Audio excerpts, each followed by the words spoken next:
Sila ko gusto rasanya gereja mereka. Oh, Di presiden yang hilang atau ini. oh oke. Jadi mesti mau ikut hilang.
Sini oke.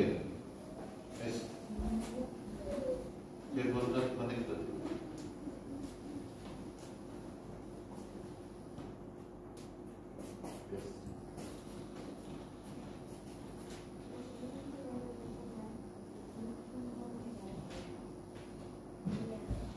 Baik, shalom jemaat.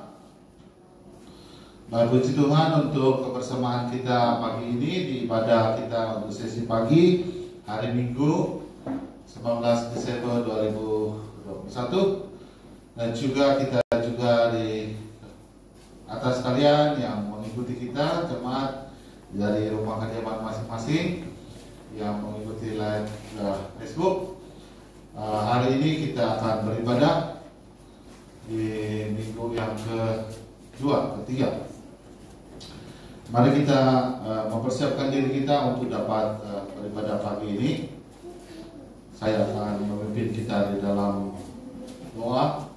Jemaat boleh turut berdoa, dan juga di akhir doa kita nanti kita akan berdoa doa Bapa kami. Baik, mari bertenang sebentar dan kita akan terus berdoa setelah itu.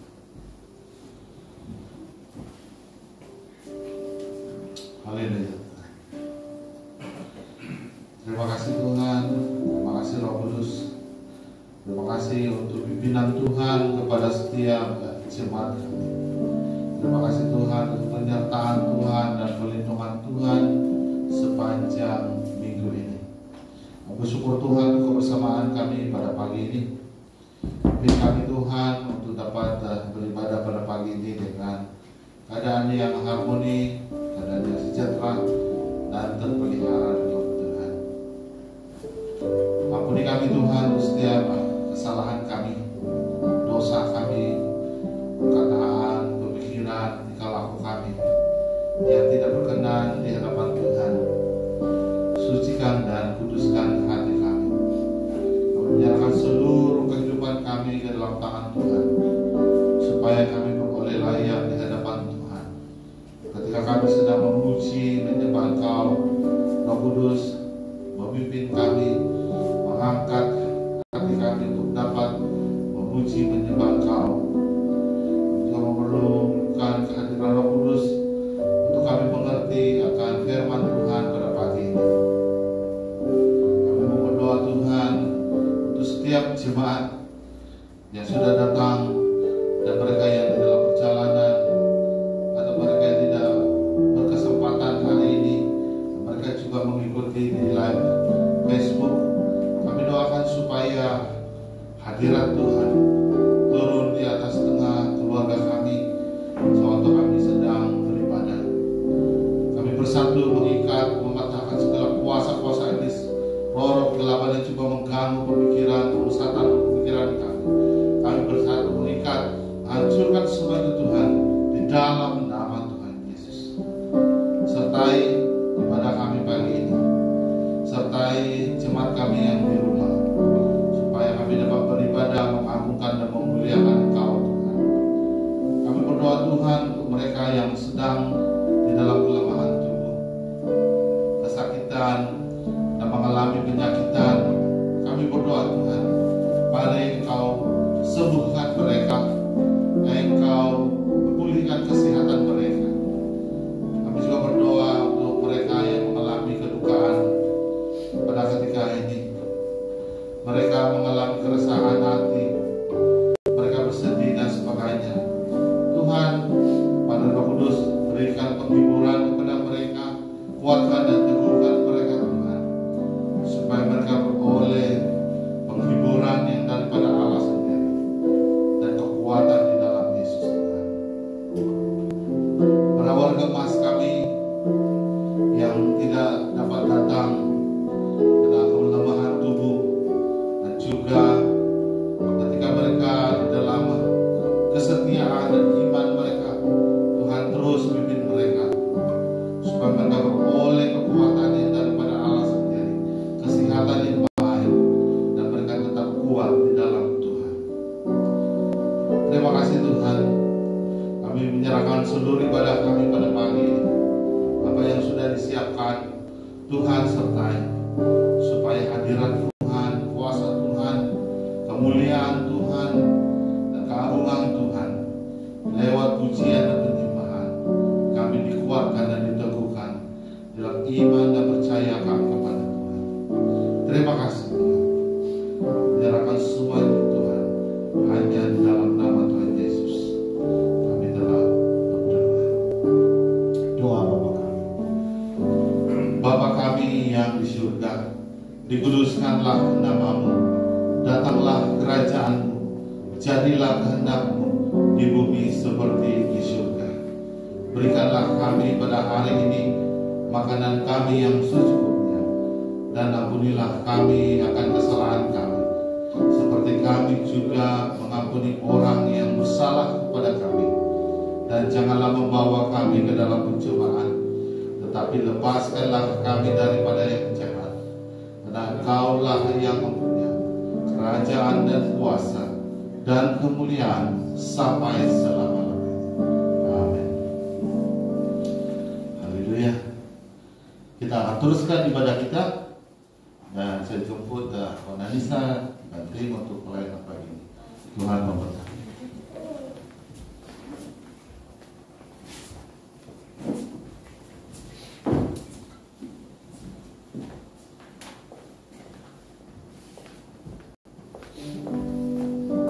Shalom. Selamat pagi semua.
Mari kita sama-sama nyanyi lagu ini.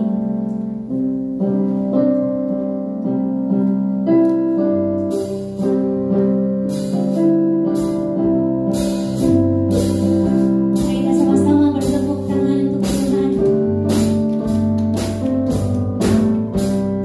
Dengan malaikat nyanyi, puji Raja telah lahir, damai di atas bumi, keampunan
Terima kasih pada hati pujian. Shalom. Shalom. Ya, hari ini saya rasa macam pilih Montova. Kita mengucap syukur karena kebaikan Tuhan. Tuhan sudah menyatakan cinta kasih-Nya kepada kita dengan cara yang luar biasa. Sempena Natal kita mendengar bagaimana kasih Tuhan yang luar biasa yang Dia berikan kepada kita.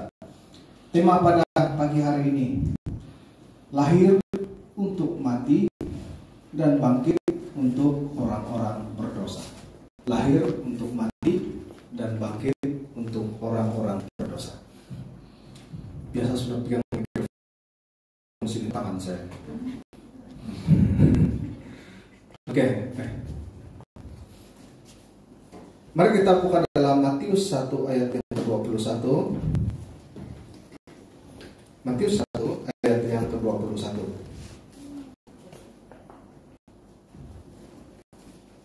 Matius 1 ayat yang ke-21, saya membaca dalam terjemahan Borneo, dua terjemahan bahasa Indonesia, Lembaga Alkitab Indonesia, dan juga terjemahan Borneo. Saya mulai dengan terjemahan Lembaga Alkitab Indonesia. ia akan melahirkan anak laki-laki, dan engkau akan menamakan dia Yesus, karena dialah yang akan menyelamatkan umatnya dari dosa mereka. Dalam terjemahan Borneo, Maria akan melahirkan seorang anak lelaki. Namakanlah anak itu Yesus. Dia akan menyelamatkan umatnya daripada dosa mereka. Saya mulai khotbah ini dengan sebuah cerita yang diambil dari satu film yang sangat populer, film Hollywood.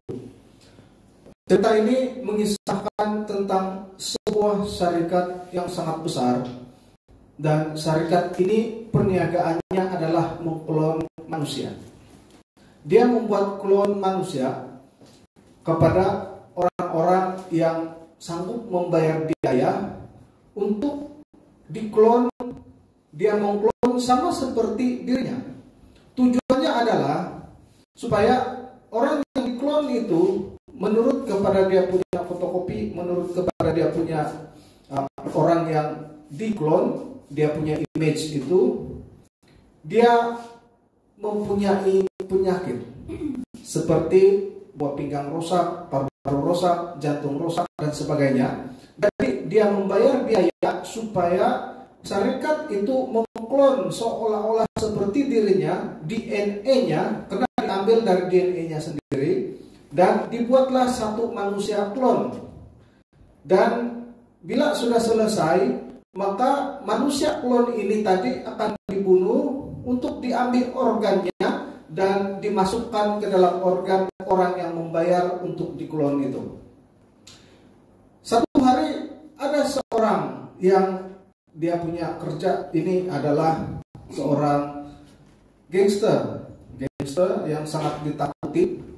Dia punya badan penuh dengan luka-luka bekas parut luka. Dia mengklon orang dan membayar untuk ada yang klon untuk mengambil kulit dan bahan-bahan organ lain.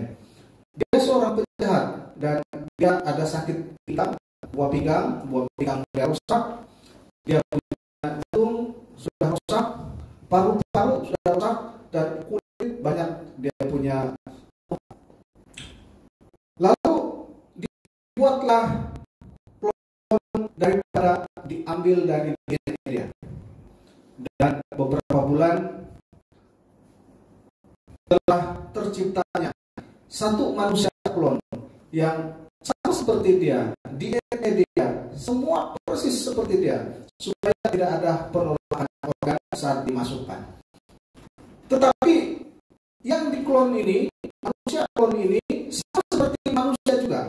Dia berpikir, dia merasa sakit, semua dia ada. Tidak tahu dia ada roh atau tidak, tetapi 100% manusia sama seperti fotokopi itu. Dia punya image asal. Dan satu hari sewaktu dia hendak dibawa ke tempat untuk bedah, untuk dibunuh, dia bertanya, "Di manakah saya dibawa?" Lalu kata ketua yang membawa itu, "Saya akan hantar kau di sebuah pulau yang sangat cantik, tempat tinggalmu yang baru. Di sanalah nanti engkau meneruskan kehidupan." Tetapi hakikatnya itu semua tipuan, dan semua image luar, dunia luar itu dimasukkan ke dalam otak dia melalui proses seperti hipnosis, supaya ada program baru dalam otak dia yang seolah-olah selama ini memang dia sudah ada di dunia dan dia hanya ditidurkan di sana. Lalu sewaktu mau sampai di tempat klon, dia bertanya lagi, di tempat pembunuhan itu dia bertanya lagi, "Mengapa sebentar tadi saya lihat di cermin ada orang seperti saya duduk menunggu, sama seperti saya?" "Oh," katanya, "engkau punya kembar, tapi kami tidak pernah memberitahukan. Jadi boleh saya bertemu dengan kembar saya?" katanya. "Oh, tidak boleh, karena dia sakit. Bila engkau mendekati nanti engkau dijangkit." Dia sudah mulai berpikir, kenapa ada di luar sana lagi sama seperti sahabat saya punya wajah, semua satu tubuh dan sebagainya. Dan dia bertanya lagi, benarkah orang tadi itu adalah kembar saya? Mengapa sewaktu saya lihat dia, tubuhnya itu seperti penuh dengan luka-luka? Dia terus bertanya dan terus bertanya. Dan akhirnya karena si ketua yang mau membunuh mereka ini untuk diambil organnya, malas jawab, dia pun berkata begini, engkau akan dibunuh sebentar lagi. Yang kau lihat di luar itu adalah tubuhmu yang asli. Engkau ini adalah klon. DNA-nya itu adalah engkau. Kami membuat engkau klon supaya tubuhmu boleh diberikan kepada dia. Karena 100% DNA dia dan engkau itu adalah dia. Lalu dia pun mulai rasa seolah-olah dari tipu. Biasalah film kan, selalu starring yang menang. Jarang starring yang kalah. Apalagi kalau film Tamil, film India, dia itu pisang boleh jadi parang. Lepas dia kasih cicak-cicak orang pakai pisang, dia buka lalu dia makan. Nah, itu film Tamil. Nah, memang agak emosi sedikit film ini. Lalu dia pun curi keluar dan membunuh yang betul-betul punya klon itu. Lalu dia menjadi klon yang dia menjadi seperti orang asli biasa. Nah, tetapi hakikatnya dia dipersiapkan untuk dibunuh supaya diambil segala organ dia dan diberikan kepada pengunyahnya yang sebenar. Sedang jemaah yang dikasihi Tuhan, walaupun ianya hanya rekan film movie, tetapi cerita ini hampir sama, memberikan gambaran yang jelas tentang kelahiran Yesus. Manusia diciptakan oleh Allah, sehingga manusia itu dibuat Allah sesempurna mungkin. Karena manusia yang tidak sempurna tidak boleh tinggal bersama-sama dengan Allah. Manusia yang sempurna adalah manusia yang boleh hidup di hadirat Allah seperti Adam dan Hawa. Sewaktu kita melihat bahwa Allah mencari mereka, di manakah kamu? Manusia itu mendengar tapak kaki Allah lalu mereka bersembunyi. Maksudnya Allah dan manusia pada waktu itu hidup di dalam satu hadirat Allah, di mana manusia itu boleh bertahan di hadirat Allah karena manusia pertama diciptakan tanpa noda. Dan apa yang terjadi? Manusia itu berbuat dosa. Sedang jemaah yang dimuliakan Tuhan, di dalam teks pembacaan kita mengatakan bahwa akan lahir seorang bayi. Dikatakan Maria akan melahirkan anak laki-laki. Maria akan melahirkan anak laki-laki. Dalam frasa, di sana kita melihat frasa akan. Maria akan. Frasa akan itu menunjukkan belum terjadi kelahiran, tetapi sedang menunggu proses kelahiran. Maria akan melahirkan. Tidak tahu sama ada beberapa waktu atau waktu itu juga, tetapi hal ini belum terjadi karena malaikat bertemu dengan Yusuf. Dia katakan Maria akan melahirkan anak laki-laki. Tapi konteksnya di sana kelahiran tetap terjadi dan kelahiran sedang menunggu untuk terjadi karena sudah ditetapkan bahwa Maria akan melahirkan. Tapi yang konfliknya di sana adalah Maria tidak punya suami, sehingga konflik inilah yang menyebabkan Yusuf mau menceraikannya diam-diam. Adakah Maria ini curang ataupun tidak? Nah, sedang jemaah yang dimuliakan Tuhan, menurut Alkitab, anak ini tidak lahir dari hasil keinginan nafsu lelaki dan wanita, tetapi oleh firman Allah yang masuk di dalam rahim Maria. Boleh saya bertanya, siapa yang lahir tanpa bapak di sini? Coba angkat tangan. Yang terjadi sendiri. Coba, ada ibu-ibu yang melahirkan anak tanpa ada pasangan. Nah, tidak ada. Tidak ada manusia yang lahir tanpa nafsu seorang bapak dan seorang ibu. Nah, sedang jemaat berbeza dengan Yesus. Dia lahir, dia tercipta, dia ada, dia menjadi buah kandungan tanpa keinginan seorang lelaki dan seorang ibu. Baru ini saja pun menunjukkan bahwa dia bukan biasa-biasa. Menurut Alkitab, anak lelaki ini ialah anak perjanjian. Kalau kita lihat sewaktu Allah mengadakan perjanjian dengan iblis, Allah mengatakan keturunannya akan meremukkan kepalamu dan keturunanmu akan menggigit membatuk kaki manusia itu. Anak perjanjian yang telah Allah janjikan untuk meremukkan kepala iblis, untuk menghancurkan pekerjaannya. Maksudnya tujuan Yesus lahir punya tujuan tertentu. Dan dia katakan, namakan anak ini Yesus. Yesus, semua kita tahu siapa Yesus. Nah, tapi saya pertama kali nampak orang yang punya nama Yesus. Hampir Yesus. Nah, Yesus lah kan. Ampun Tuanku. Nah, ada orang Filipina nama dia Yesus. Ada orang Filipina nama dia Yesus. Ada satu dulu pelumba basikal juga dari Filipina nama dia Yesus.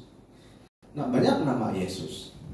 Tetapi nama Yesus ini berbeda karena nama ini ada kuasa.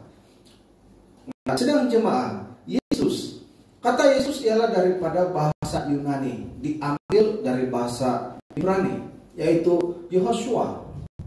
Yehoshua Hamasiak, Yehoshua. Kata ini mempunyai dua unsur penting. Yang pertama, Yeho.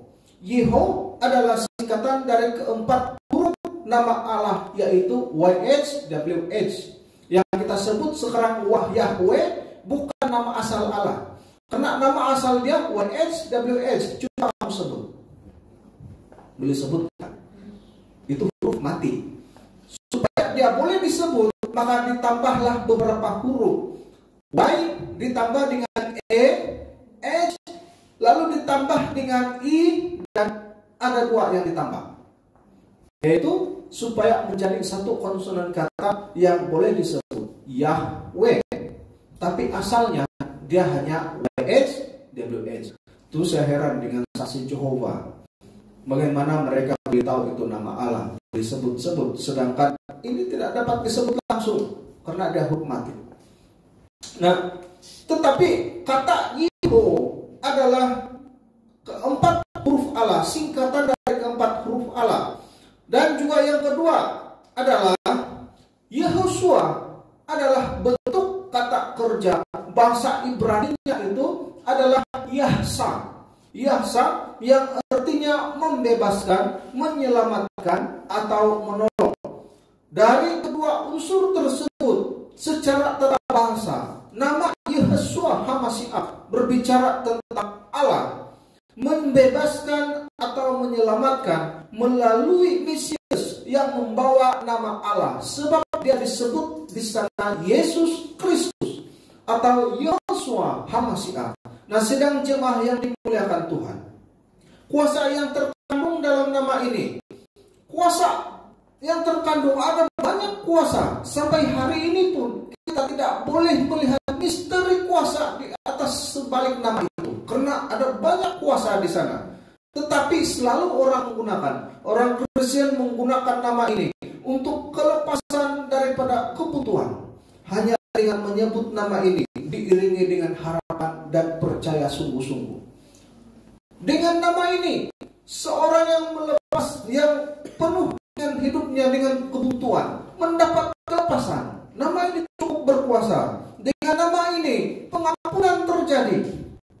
Dengan nama ini, mencetuskan mukjizat. Pernahkah kamu dengar orang berdoa mohon mukjizat tanpa nama Yesus? Pernah? Orang Kristen, konteks Kristen, setekat ini saya belum pernah lihat dan dengar. Saya mohon mukjizat ini, mukjizat terjadi dalam nama saya. Tidak ada. Dalam nama ini, dalam nama itu tidak ada, tetapi selalu disebut dalam nama Yesus. Nama Bapa, Anak, Roh Kudus sama lah itu. Tetapi selalu kita dengar dalam nama Yesus. Karena Yesus punya kuasa, nama itu punya kuasa. Dengan menyebut nama itu saja dia berkuasa. Dan dengan nama ini saja boleh menciptakan kesembuhan.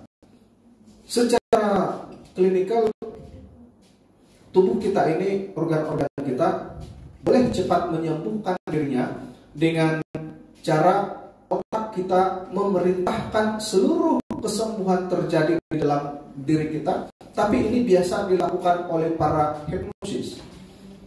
Tetapi daripada segi mukjizat kesembuhan, saat dia terjadi serta-merta, tidak ada tubuh manusia yang mampu untuk menyembuhkan dirinya sendiri. Karena tubuh manusia tidak punya alat untuk mencipta organnya secara cepat dan secara tepat. Tetapi dengan nama ini saja sudah mampu menciptakan kesembuhan. Nama ini sangat berkuasa. Dengan nama ini pun kita boleh mengusir dan melakukan pelepasan daripada ikatan-ikatan kuasa gelap. Saya pernah cerita kamu yang ada orang pegang salib besar, besar, yang dilepas di kuburan itu. Waktu dia lepas di kuburan, wah itu takut ini. Itu jeliu, kamu tahu kan itu jeliu? Mau dekat kuburan sudah, masa kami di Tambunan dulu kan, jalan raya itu di tengah kuburan, kiri kanan tangan kuburan. Di kampung saya, kata tuh bos, kata kan, saya sana lubang. Nah, waktu mau lepas kuburan, dia suruh kan tuh jeliu pandai marah, pandai bercahaya kalau kan amat atau apa cahaya. Lalu dia suruh melepas kuburan sudah, lalu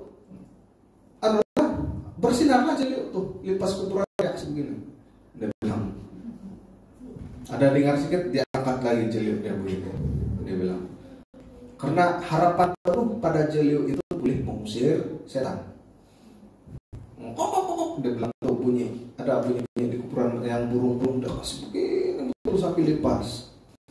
Nah, waktu sudah lepas itu mau pudar-pudar sudah tuh cahaya jeliu, dia suruh lagi dan bila orang dia kasih begini lagi. Nah, jeliu itu tidak dapat mengusir setan. Saya pernah juga itu mengusir. Waktu saya tidur, anak impit. Karena dalam alam roh ini ada dua jenis. Satu impit itu karena otak kita masih bangun, tubuh kita penat dan mau tidur. Jadi waktu kita tidur, otak kita masih berfungsi dan bangun. Jadi badan kita tidur, dia rasa sedar dan menciptakan ilusi. Lalu kita bangun tidak dapat kasih goyang, tangan pun tidak dapat. Pernah kamu gitu? Kalau saya punya nenek dulu, dia bilang kalau kau tidur begitu kan selalu kau pegang punya jari begini, dia bilang. Kalau sudah gitu, takkan bisa ini, tak bangun kau. Nah, saya setiasa beginilah dulu. Jadi bila sudah kena impit itu mana boleh kasih gerak pun, tidak boleh. Itulah selalu orang kena serangan jantung sana, tidur waktu, mati waktu tidur. Nah, yang kedua dalam alam roh ini adalah sewaktu kita tidur, roh kita dipermainkan oleh roh jahat. Nah itulah, kalau tidur jangan lupa bukan baca doa, jangan lupa berdoa. Nah, sedang jemaah, dulu waktu saya begitu kan, saya ambil tuh Alkitab, baru masuk Kristen, ambil itu jeliu, karena saya dari Katolik dulu, masa saya di Tambunan, saya percaya jeliu ada kuasa tuh. Jadi taruh di atas Alkitab, saya taruh di dada saya. Ini kali lah, tiada berani ini kacau saya. Ada jeliu, ada Alkitab. Anak juga tidak dapat. Nah itu beliau datang, dia kasih bangun. Kenapa kau punya suara lain? Syukur lagi kau datang kasih bangun. Saya bilang, udah mati sudah saya, udah dapat bernapas. 2-3 minggu datang lagi begitu. Lalu saya tidak harap sudah tuh Alkitab sama tuh jeliu tuh. Kamu pun tidak dapat tolong saya. Lalu bila saya sudah belajar berdoa, itu pastor ajar saya usir dalam nama Yesus. Lalu waktu kena impit lagi, nggak tahu kenapa saya selalu kena itu dulu. Kalau lemah jantung jalan terus ini. Jadi waktu kena impit dan boleh berdoa. Jelas berdoa. Seolah-olah saya bangun. Dalam nama Yesus pergi, dalam nama Yesus pergi. Sekejap sejak bangun. Oh, kamu kasih main-main. Lalu saya bilang, dalam nama Yesus jangan ganggu saya lagi. Kalau ganggu habis kamu. Tapi saya tidak tahu sama siapa saya bercakap. Saya cakap sejak begitu. Tiada pun nampak bayang-bayang dan apa sekalipun. Cuma pernah satu kali dulu waktu saya berdoa dan berpuasa. Waktu itu saya berdoa berapa hari sudah, dalam 9 hari. Tidak makan, minum jam 12 1 gelas saja. Waktu itu semangat. Sekarang tidak boleh sudah. Masuk hospital saya rasa. Nah, waktu saya tidur itu kaki saya macam kena tarik. Kena tarik sejuk, lalu panas. Lalu waktu itu saya sudah tidak dapat bergerak. Lalu saya usul dalam nama Yesus pergi. Lalu saya boleh nampak bayang-bayang hitam keluar dari pintu. Wih, saya bilang hantu ini betul-betul. Boleh nampak keluar dari pintu dan dengan kaki keluar. Nah, itu kamu rasa kamu pernah? Banyak orang yang sudah mengalami begitu. Sewaktu mengusir nampak keluar. Dari sana saya mulai percaya, berdoa, mengusir dalam nama Yesus cukup. Tidak perlu lagi yang lain-lain, hanya dalam nama Yesus. Tidak perlu lagi doa rosemary dan sebagainya. Tidak perlu lagi campur-campur tangkal. Tidak cukup kalau Tuhan tidak jawab, tidak apa, saya masih ada tangkal lagi satu. Nah, tidak perlu yang lain, cukup dalam nama Yesus. Keluar, dia akan keluar. Nama Yesus sangat berkuasa. Nah, coba kamu guna nama saya, nanti tambah kamu kena impit. Langsung tidak ada kuasa. Nama adalah mewakili atribut dari pribadi seorang si pemakainya. Kalau kamu tanya saya, apakah maksud nama saya akan jawab, saya langsung tidak tahu. Nah, selalu kita dengar nama sekarang sangat cantik. Maradona ada, bapaknya peminat Ronaldo, tiba-tiba anaknya dikasih nama Ronaldo. Ini nama anak kita si Ronaldo Bila besar langsung tidak Ronaldo, tandang bola pun tidak pandai. Nah, ini bila besar anak kita kasih nama Celine Dion ya. Bila besar nyanyi masuk tempo pun tidak pandai, apalagi kor. Orang sekarang bagi nama berdasarkan apa yang Bapak minat, betul? Apa yang Bapak minat. Nah, kalau dulu orang kasih nama ada maksud. Macam saya punya ipar, ada semua orang ada maksud. Bedanya sejak tidak maksud. Seperti ipar saya perempuan satu, lucu-lucu nama orang. Nama dia satu Ingkakas. Tapi itu bukan Filipino Ingkakas. Kenapa Ingkakas? Sewaktu mama dia dulu betul-betul mengidam, bapak dia pergi bawa itu apa sudah bawa dia, tinggal dia kasih, ada orang panggil kasih kakas, kasih luas dari itu buah jatuh. Bila lahir si Kakas lah namanya. Nah, ada satu maka dia bila mau melahir Wan Guru, ada ribut dan sebagainya. Bila lahir nama dia si Ribut. Sampai hari ini si Ribut. Cuma dia sejak cantik nama Sigit, syukurlah.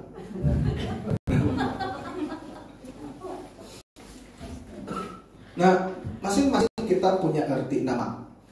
Nah, sedang jemaah, nama adalah mewakili pribadi kita, atribut seorang si pemakainya. Yesus itu adalah namanya, baru nama sejak berkuasa. Kristus itu adalah gelarnya yang mewakili karakternya. Nah, lalu dikatakan dalam teks seterusnya, ini nomor 3, anak lelaki itu memiliki misi terpenting. Anak lelaki itu punya misi yang penting. Kelahirannya punya tujuan yang penting. Dia bukan lahir menurut suka-suka atau rancangan lelaki dan wanita. Biasanya orang yang sudah kawin ini dia punya rencana keluarga. Kita hanya punya, kita mau 3 anak. Oke, anak ini bila umurnya begini baru menambah lagi 1, lalu menambah lagi 1. Setiap keluarga itu ada rancangan keluarga, ada perancangan untuk keluarga dia. Tetapi Yesus ini bukan termasuk dalam agenda rancangan Bapak ataupun mama, tanpa rancangan di luar dugaan, Allah melahirkan, membentuk Yesus di dalam rahim Maria, dan dia dilahirkan tanpa bapak. Bapak yang jasmani inilah, tapi bapaknya betul itu Allah. Tapi itu dirinya sendiri juga. Kelahiran Yesus itu punya misi, punya tujuan yang penting. Manusia lahir dengan tanpa misi, karena tujuan manusia lahir adalah sebatas memenuhi amanat agung. Apa amanat agung Tuhan? Amanat agung Tuhan ada dua. Dalam perjanjian lama ada amanat agung, dalam perjanjian baru ada amanat agung. Perjanjian lama amanat agungnya adalah beranak cuculah. Perjanjian baru apa amanat agungnya apa? Tiada beranak cucu dalam perjanjian baru. Pergilah, pergilah, beritakanlah. Itu adalah amanat agung dalam perjanjian baru. Tetapi ini amanat agung Allah untuk manusia. Dalam perjanjian baru untuk memberitakan keselamatan. Manusia lahir untuk sebatas memenuhi amanat agung. Penuhilah bumi. Tidak ada misi seperti Kristus. Tetapi manusia itu sebatas memenuhi amanat agung Allah. Rujuk karya dan rujuk dalam tujuan penciptaan. Di dalam Keluaran kejadian 1 dan 2. Hanya mengurus ciptaan manusia. Tujuan Allah menciptakan Adam pertama menjadi pengurus. Menjadi pengurus segala ciptaan Allah. Sebab itu manusia diciptakan pada hari yang ke-6. Kalau sekarang hari ke-6 itu hari berapa? Ada orang bilang hari Minggu, hari 7. Hari Sabtu lah. Tetapi kita masih dalam konteks itu, hari Minggu itu masih hari pertama. Hari perhentian Allah itu memang hari Sabtu. Tapi ada konteks teologinya di sana, doktrin kenapa kita beribadah pada hari Minggu. Nah, sidang jemaah yang dimuliakan Tuhan, manusia itu dicipta untuk urus karya Allah. Dan manusia itu sebatas memenuhi amanat agung Tuhan, penuhilah bumi. Tapi hari ini saya rasa sangat slow lah amanat agung ini terjadi untuk memenuhi bumi. Karena banyak lelaki mau lelaki, wanita mau wanita. Ada gereja yang kasih berkat juga. Nah, ada juga NGO yang menyokong LGBT.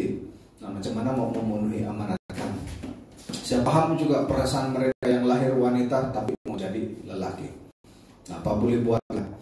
Nah, sedang jemaah yang dimuliakan Tuhan, menjadi penyembah Allah dan menjadi sahabat-sahabatnya itu bukan berbicara tentang misi, tetapi lebih kepada tujuan. Itu yang Allah berikan kepada manusia. Sejak manusia terlepas dari landasan yang telah Allah tetapkan, maka manusia tidak lagi berada dalam garis atau paksi sahabat Allah. Lalu hubungan dengan Allah itu terputus. Terlepas jauh dari tujuan asal penciptaan. Pemisahan hubungan ini melibatkan darah, karena berbicara tentang kematian kekal, dan hanya darah saja yang boleh memulihkan kerusakan ini. Misi kelahiran Yesus ialah menyempurnakan misi Allah. Dia punya misi, karena manusia sudah terbebas atau lari dari landasan tujuan asal penciptaan, maka manusia mati di hadapan Allah secara kekal dalam roh. Dan manusia tidak boleh kembali lagi ke tempat asal, karena manusia tidak boleh melihat, tidak boleh pergi kepada jalan Tuhan tanpa bimbingan daripada Tuhan. Sejak itu manusia kehilangan hidup yang kekal. Dan untuk mengambil kembali manusia harus dengan darah, karena ini melibatkan kematian. Lalu Allah punya misi untuk manusia dapat kembali ke hadiratnya dengan cara mengantar dirinya sendiri. Dia tidak antar siapa-siapa, dia tidak antar malaikat Mikael, dia tidak antar kerub-kerub yang lain, tetapi dirinya sendiri. Dan setelah itu dia punya misi untuk melaksanakan misi sang pengutus, biarpun dia mengutus dirinya sendiri. Nah, sidang jemaah, misi kelahiran Yesus ialah menyempurnakan misi Allah Bapa. Karena anak anak dan bapak punya misi masing-masing. Misinya adalah menyelamatkan umatnya dari dosa. Menyelamatkan, Kamus Dewan itu berkata maksud menyelamatkan itu adalah menjauhkan sesuatu dari bahaya. Lalu dosa, menyelamatkan manusia umatnya dari dosa. Dosa itu pelanggaran terhadap segala sifat dan kehendak Allah yang membawa maut, kehilangan jiwa, terpisah dari Allah. Sejak manusia pertama lagi sudah berdosa, dosa sudah menjalar dan menular kepada semua keturunan Adam. Kalau berbicara keturunan Adam, semua manusia lah, sebab Adam adalah manusia pertama. Semua keturunan Adam telah menjadi seteru Allah dan berhadapan dengan maut. Seorang manusia, tidak ada seorang pun manusia yang punya kelebihan untuk melepaskan diri daripada kematian kekal ini. Sedang jemaah, tiada satu pun yang ada kelebihan, ada kekuatan untuk melepaskan diri daripada meloloskan diri daripada kematian kekal. Biarpun dia pendiri agama, biarpun dia mengaku nabi di dalam agama tertentu, biarpun dia pendiri agama-agama besar, tidak boleh lolos selagi dia keturunan Adam. Nah, sedang jemaah yang dimuliakan Tuhan, misi bayi Yesus ialah menyelamatkan keturunan Adam yang telah kehilangan hidup yang kekal karena dosa sejak manusia pertama lagi. Itulah misi Yesus. Berbicara tentang penyelamatan, maka ini berarti harus ada pertumpahan darah, harus ada pengorbanan. Bukan berbicara, bukan darah daripada keturunan Adam, harus darah dari keturunan lain. Tapi manusia semua keturunan Adam. Bagaimana manusia, ada manusia yang dipilih untuk menyelamatkan Adam pula, keturunannya harus dari keturunan lain, karena keturunan Adam sudah rusak. Bukan dari garis keturunan Adam. Sebab itu untuk melahirkan seorang anak harus ada dua orang, yaitu wanita dan pria. Pria berbicara tentang garis keturunan, dan wanita berbicara tentang darah dan daging. Pria berbicara garis keturunan, wanita berbicara darah dan daging. Coba kalau kamu macam lahir, pernahkah kamu kena bin dengan ibu? Sekarang ada di GPN kan, waktu saya daftar anak, mau kasih siapa anak? Dia nama ujung mama atau bapak? Lalu saya kata, boleh kan? Boleh. Lalu dia kata, bangsa mengikut siapa? Bapak atau mama? Saya pun garuk kepala. Mana boleh begitu? Kalau kami garis keturunan itu mesti ikut bapak, tidak boleh ikut mama. Bangsa mesti ikut bapak, boleh juga ikut mama lah. Tapi yang garis keturunan mesti ikut bapak, saya bilang. Lalu, sekarang boleh sudah, dia katakan. Jadi saya pun tidak juga kata apalah, saya bilang semua ikut saya lah, bangsa dan juga itu dia punya keturunan, ikut saya. Nah, sedang jemaah, garis keturunan itu berbicara tentang lelaki, dan darah dan daging berbicara tentang wanita. Sebab itu Allah masuk ke dalam rahim Maria melalui firman-Nya, masih disebut sebagai anak Allah karena dia asal dari Allah. Dan garis keturunan daripada Yusuf itu adalah Daud dan juga Maria, lalu disebut dari keturunan Daud. Tetapi untuk dia menjadi manusia utuh, punya darah dan daging, dia harus masuk atau ada di dalam kandungan seorang ibu. Sebab itu kalau saya punya anak sekarang, anaknya sudah dia tumbuh, heran betul saya. Bahkan dekat 4 tahun, tidak lama 4 tahun. Bila mama ada cap sedikit, dia pukul pula mama ada. Tapi saya tidak berani. Lalu saya bilang, kalau papa boleh lagi kau pukul begitu, mama jangan. Sebab mama kalau mesti hormat mama daripada bapak. Bapak kena hormat juga, tapi lebihkan mama. Nah, sedang jemaah. Tapi kalau anak-anak sekarang biasa, mama itu dia lebih biasa dari bapak kan. Kalau nampak mama, kalau mama cakap-cakap gitu, jangan gitu, dia tidak dengar. Dia tidak dengar. Kalau bapak baru tengok sejak begini, dia sudah rasa lain. Nah, sebab mungkin saya rasa itu hubungan. Sebab anak itu dengan mama sangat akrab. Sangat akrab. Nah, sedang jemaah yang dimuliakan Tuhan. Bayi Yesus itu lahir daripada garis keturunan Allah sendiri. Karena dia punya misi. Berbicara tentang penyelamatan, dia harus dari garis keturunan Allah sendiri. Bayi Yesus lahir untuk mempersiapkan dirinya untuk dibunuh dan menumpahkan darahnya bagi menebus banyak tawanan dosa. Adakah kita di sini, Bapak dan Ibu kita rancang, kita tahun ini kita harus punya anak lah, supaya anak ini kita persiapkan nanti untuk buat korban. Pernah kamu pernah begitu? Untuk buat korban. Kalau dulu ada sama seperti ini. Sewaktu penyembahan dewa-dewa, terutama dewa Baal. Kalau kamu baca dalam Perjanjian Lama, bayi yang masih kecil dihantar ke kuil Baal untuk dibakar. Dan daripada pembakaran ini, asap-asap daripada bayi ini, lemak-lemak tubuh yang dibakar dikatakan menyenangkan hati Baal. Nah, dulu penyembah-penyembah Baal mempersiapkan anak-anak. Mereka merancang, oh tahun ini kita punya anak begini. Setiap tahun harus ada anak untuk dikorbankan. Dan kita hanya pilih satu anak untuk meneruskan keturunan kita. Kurang ajar juga di Baal ini. Nah, ini terjadi di dalam kekristenan.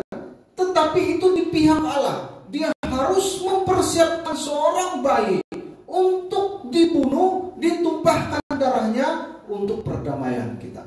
Nah, sedang jemaah yang dimuliakan Tuhan, rupanya Yesus lahir hanya untuk mati saja. Dia tidak seperti kita. Waktu kita lahir, kita boleh buat ini, buat itu dan sebagainya. Tetapi Yesus lahir dipersiapkan untuk mati. Coba kalau kita lahir, lalu ibu bapak beritahu, nanti besar kau akan dikorbankan. Apa perasaan kita? Berarti hilang terus dari rumah kan? Melarikan diri terus. Kalau sekarang pergi balai dulu minta perlindungan, ataupun tidak lari terus tanpa dijejak di sana. Tapi Yesus dari kecil dia tahu bahwa dia lahir untuk dijadikan korban.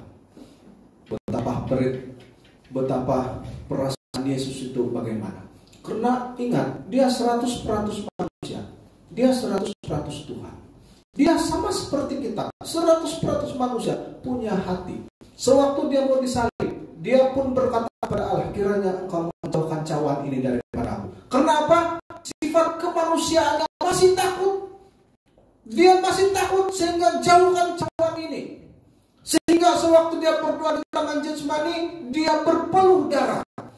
Nah, dalam hal ini dia berhadapan dengan satu perkara dalam mental psikologinya yang sangat dalam, sehingga peluh itu bertukar menjadi darah. Dia tersiksa dalam keadaan yang sangat tersiksa dalam batin dia. Maksudnya dia sama seperti kita.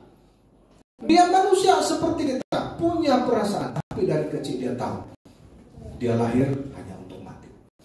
Nah, sedang jemaah, Kristus diutus ke dunia ini hanya untuk melaksanakan misi Bapa. Dia lahir hanya untuk tujuan dipersiapkan untuk dibunuh untuk umat manusia. Perdamaian kita dengan Bapa. Itulah pengorbanan Allah yang luar biasa. Lalu pertanyaan, apakah respon kita terhadap pengorbanan Tuhan? Kita hanya menikmati apa yang sudah Tuhan perbuat. Oleh itu, mari kita terus menikmati dengan penuh kesyukuran.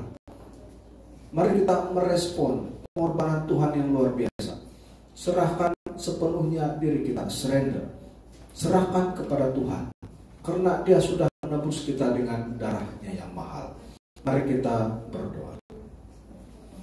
Ya Bapa, melalui Natal ini kami mengharapkan agar iman kami semakin bertambah. Setelah kami semakin mengerti bahwa Natal ini sebenarnya memberitakan kabar gembira, tetapi memberitakan juga kabar yang sedih, yaitu kabar gembira Allah telah memulakan misi untuk kami manusia melalui kelahiran Yesus. Dan kelahiran Yesus inilah yang memberikan kami semangat harapan yang baru. Tetapi kabar terburuknya adalah Allah memberikan Dia untuk kami, untuk dibunuh menjadi perdamaian dengan kesakitan yang sangat luar biasa. Oleh itu ya Bapa, kami berdoa kiranya melalui daripada Natal ini kami dapat dikuatkan kembali, kami dapat mengambil spirit yang baru, semangat yang baru untuk mengikuti Tuhan, percaya kepada Tuhan, menyerahkan diri kepada Tuhan. Kiranya nama Tuhan terus dibesarkan di dalam hati kami, dan kami semakin kecil di hadapan Tuhan. Biarlah Tuhan semakin besar, kami semakin kurang. Kiranya Tuhan terus menjadi pemerintah raja kami setiap hari. Bapa, kami berdoa, tambahkan iman kami untuk terus mengerti karya Tuhan yang tersembunyi di dalam hidup kami masing-masing. Terpuji Tuhan, ini doa kami. Dalam nama Tuhan Yesus, Tuhan dan Juru Selamat kami yang hidup, kami berdoa. Amin. Mari kita berdiri bersama-sama.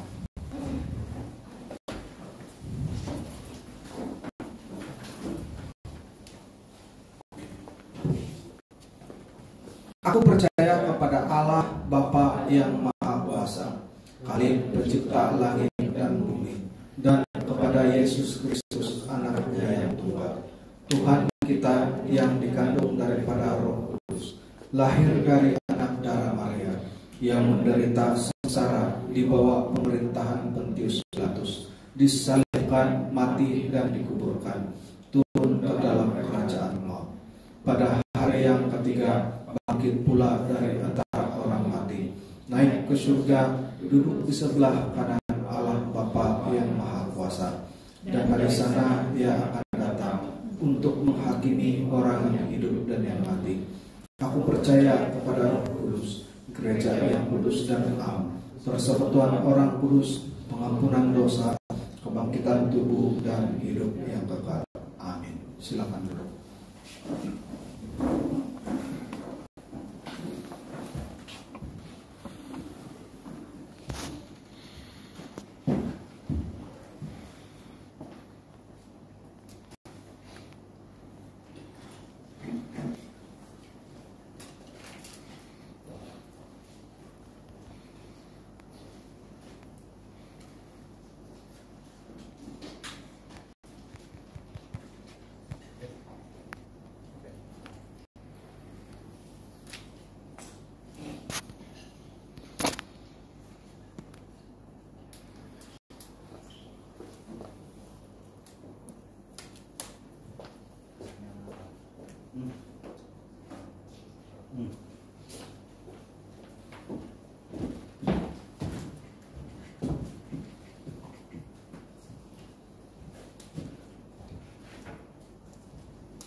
Baik, puji Tuhan untuk perkongsian firman Tuhan.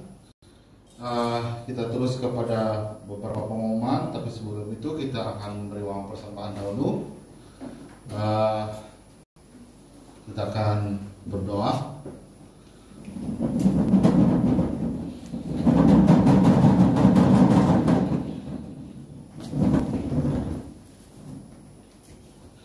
Mari kita berdoa dan saya akan pimpin dalam suara kedengaran. Kami bersyukur kepada Tuhan untuk pemeliharaan Tuhan di dalam kehidupan kami, baik di dalam kesehatan yang baik, dalam usaha pekerjaan, dan juga setiap yang sudah kami lakukan pada minggu ini. Dan kami ingin memberi uang persembahan dan persepuluhan kepada Tuhan, supaya apapun semua itu Tuhan, kami bersyukur karena Tuhan telah memimpin dan memelihara setiap usaha dan pekerjaan kami. Juga bersyukur karena Tuhan memberikan kesehatan yang baik kepada kami semua. Kami juga berdoa supaya setiap uang ini akan dapat digunakan untuk pelayanan dan pekerjaan Tuhan. Bahkan hamba-Mu Tuhan yang Engkau pakai untuk menguruskan keuangan ini, Tuhan beri hikmat supaya dapat mengendalikannya dengan bijaksana, dan pimpinan Tuhan kepada dia. Ini bersyukur dan memberi uang persembahan dengan sukacita, damai sejahtera Tuhan untuk setiap yang memberi. Di dalam nama Tuhan Yesus kami berdoa dan bersyukur semuanya. Amin.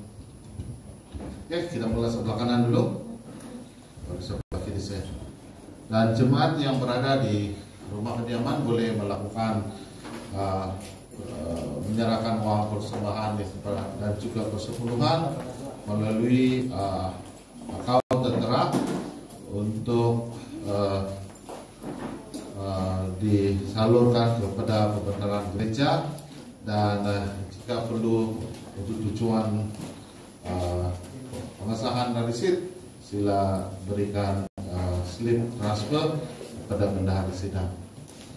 Baik, untuk pengumuman pagi ini, seperti sepanjang minggu ini kita ada ibadah malam juga. Pada malam ini, hari Isnin kita ada doa khas COVID-19, Selasa dan Rabu kita ada doa keluarga, Kamis kita ada persekutuan doa syafaat, dan itu semua ada secara atas kalian. Juga Jumat jika masih ada yang melakukan kelompok sel, boleh diteruskan. Kemudian hari Sabtu latihan, dan hari Minggu kita ada ibadah. Pada minggu ini, minggu besok, minggu yang ketiga. Nah, nanti di minggu besok itu kita mulai sudah di dalam Christmas. Jadi untuk pengumuman kepada kita semua, kalau kita lihat di sini, sesi yang pertama pada 24 Desember, ini sesi sebelah malam, kita buat di sini adalah acara malam pohon terang. Kemudian sesi yang kedua pada 25 Desember, yaitu hari Sabtu ini. Kemudian sesi yang ketiga pada hari Minggu 26 Desember untuk sesi siang saja, yaitu sesi malam. Dan 31 Desember yaitu malam sambutan ambang tahun baru 2022, kita akan beribadah secara atas talian. Nanti yang itu rekaman kita akan buat, dan keputusan tahun baru akan disampaikan. Kita akan mengambil masa dalam 30 menit ke 40 menit begitu saja. Selepas itu bolehlah jemaat di mana saja berada ketika itu untuk meneruskan aktiviti. Berkaitan dengan ibadah tahun baru, media mau mendorong, mengalukan setiap jemaat, keluarga untuk menghantar kepada kami, hantar kepada saya lah, rekaman dalam tempo 2 menit ucapan Christmas dan tahun baru. Jadi kalau ada tambahan ucapan lagi boleh juga, 2 menit saja. Ya. Jadi kalau mau gambar, kalau mau rekam jangan rekam begini, rekam begini, supaya sama sejarah kita punya klip video itu nanti. Ya. Jadi yang itu boleh rekam dari sekarang, boleh hantar kepada saya, dan selewat-lewatnya rekaman itu saya boleh selesai siap semua pada 27.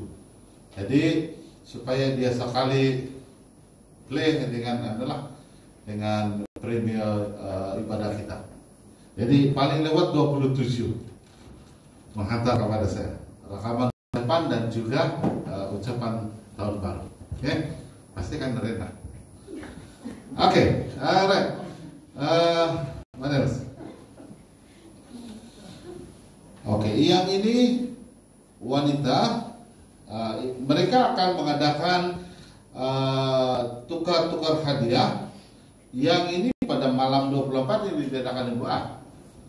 Jadi itu, ya. Yes.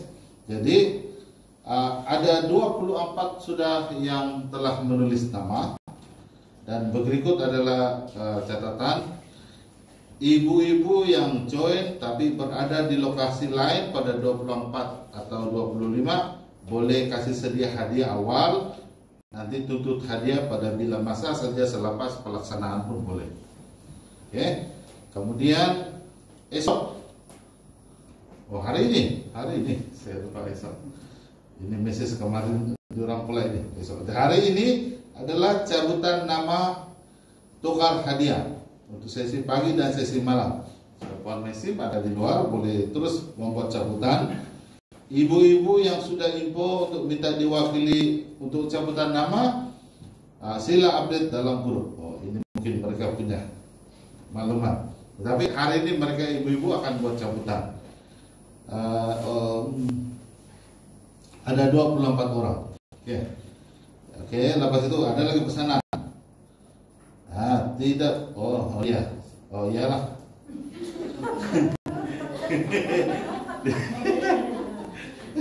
Dia bilang, jangan kasih tahu siapa itu ibu. Oke, baik. Besok ada gotong royong, dia bilang.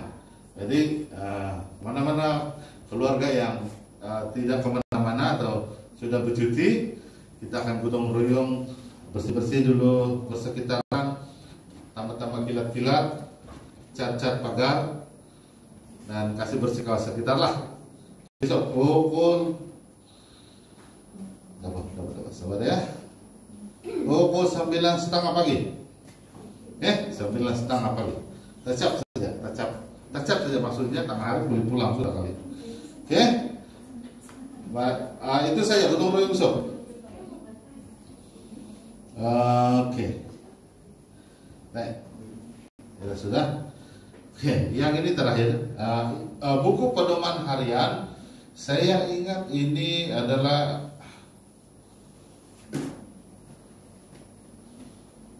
tahun birunya itu. Edisi tahunan. Oh, saya ingat ini mulai ini Januari lah. Mulai Januari. Oke. Murah saja, ada di luar. Dalam harga Rp6. Oke, kalau suami istri boleh ambil 2. Ya, belum tentu istrinya kasih baca suaminya itu. Sebab cantik gue ini kawinnya. Pedoman harian. Oke, dan satu lagi kalau yang online itu kan kita dengar sejak itu mungkin yang siri-siri sudah sebelum ini. Mungkin yang ini harap tahun depan punya.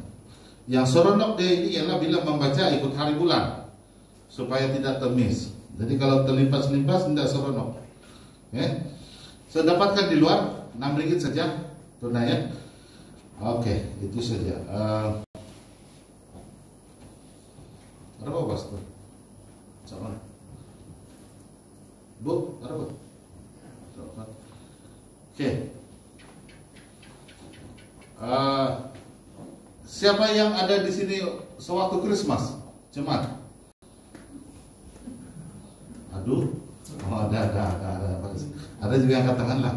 Baik. Oke. Jadi kita akan berKrismas di sini, jangan risau. Dan kita akan merayakan dengan SOP dan menurut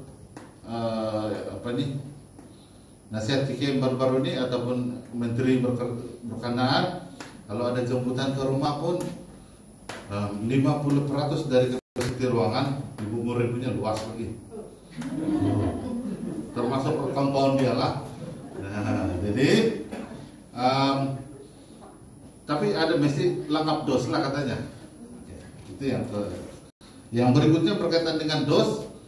Mana-mana yang sudah genap lengkap 2 dos dan dia perlu penggalak itu, dos penggalak itu, kita dia bilang mesti melakukannya sebelum berakhir Februari. Yang itu saya lupa hari bulan. Nah, terlalu kepada jumlah tempo yang sudah kita bersedia untuk dos penggalak. Dan kalau lebih selamatnya itu tunggu masih sejahtera saja lah, kan? Saya pun berpikir begitu, tapi Mari kita berserah kepada Tuhan. Oke, saya kira itu saja. Terima kasih dan Tuhan memberkati. Kita serahkan kepada pastor untuk sekali lagi doa penutup dan salam.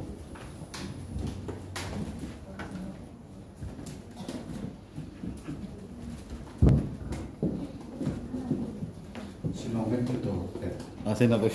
Oh. kalau Sinovek kan habis. Oke. Sebelum itu saya mewakili kepimpinan gereja seri Kantoran mengucapkan selamat hari Natal kepada jemaah yang pulang ke kampung tidak sempat mengikuti ibadah Natal di sini pada 24 dan 25. Macam Jonis pulangkan Dekan Jumrik pulang, Dekan Patrick tidak pulang, tidak. Ibu sekeluarga pun tidak pulang kan? Memang sini lah itu. Jadi lebih separuh daripada jemaah yang pulang kampung. Jadi hati-hati memandu. Memang kita terujang dapat pulang kampung merayakan Christmas untuk pertama tahun ini. Sebelum itu kita banyak cuti, mungkin tidak dapat pulang, tidak dapat ramai-ramai coba keluarga. Jadi apapun hati-hati memandu, pastikan cukup rehat, pastikan juga jaga anulah senantiasa untuk mengelakkan perkara yang tidak ini. Pastikan lakukan swab test dulu sebelum balik. Jadi ada yang meludah sekarang, tapi selesma dia kasih positif juga. Oke, yang selesma positif juga. Jadi tidak tahulah itu akuratkah tidak itu. Tapi yang lebih selamat yang 80 ringgit lah kan ada di sana. Jadi terima kasih untuk semua jemaah. Mari kita berdiri bersama-sama. Mari kita berdoa. Terima kasih Tuhan, kami mengucap syukur karena kebaikan-Mu. Terima kasih Tuhan karena kasih setia-Mu. Terima kasih karena cinta kasih-Mu terhadap kami semua. Kami sudah menyelesaikan ibadah pada pagi hari ini. Sebentar kami bersurai, kami pulang ke tempat masing-masing. Pertama-tama kami mendoakan untuk jemaah Tuhan yang pulang ke kampung untuk merayakan Christmas bersama dengan ahli keluarga tersayang mereka. Kami doakan perjalanan bila pun waktu mereka kembali ke kampung mereka. Pelihara, jauhi daripada segala perkara yang tidak baik, yang tidak diingini berlaku. Jauhi juga daripada jangkitan-jangkitan COVID semasa mereka dalam perjalanan, sama ada mereka berhenti untuk makan atau sebagainya. Pelihara mereka, perjalanan mereka. Kami berdoa ya Tuhan, kiranya Natal pada tahun ini begitu bermakna kepada kami semua, sama ada yang beribadah di tempat ini atau pulang ke kampung. Jemaah dengan kasih karunia Tuhan, pulanglah dengan membawa damai sejahtera yang daripada Allah. Kiranya Allah menghadapkan dan menyinari kamu dengan wajahnya, memberkati kamu hari ini sampai selama-lamanya. Dalam nama Allah Bapa, Anak dan Roh Kudus, kami istiadatkan berkat ini. Amin. Terima kasih, Tuhan berkati. Jadi jumpa tahun depan yang tidak dapat balik ke sini. Ya, terima kasih.